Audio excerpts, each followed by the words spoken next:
No niin, se on ensimmäinen pesukin tehty tälle autolle varmaan 25 vuotta. Suuri osa sampaleista lähti pois.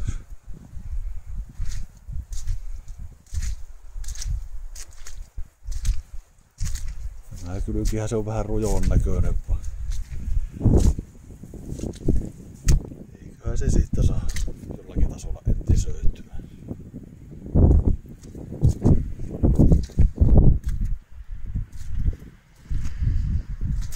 Muuten kyllä on ihan kohtuullisessa kunnossa, että ei ole läheskään niin paljon hitsaamista mitä oli tuossa Askonassa. Eiköhän tämä tässä kun saa innostuksen päälle, niin ala hitsailemaan nämä lattiat tätä kuntoa. Tuohon joutuu pikkupaikan laittamaan tuohon kuski jalakotillaan ja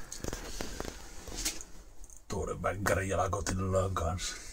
Takalattiat oli ihan hyvässä kunnossa, että niitä ei tarvi hitsata.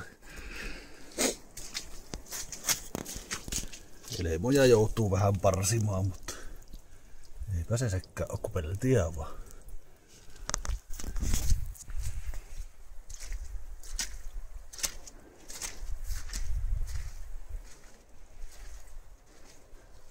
Huoneestakin tämä on oikeastaan voisi olla tosi hyvässä kunnossa.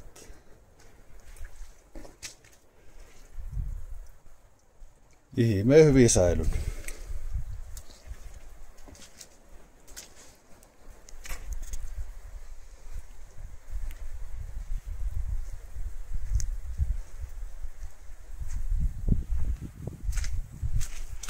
Ja orkkiskilivekki olisi vielä vapaana, että eiköhän ne nekin pian tilata valmiiksi katastusasemalle.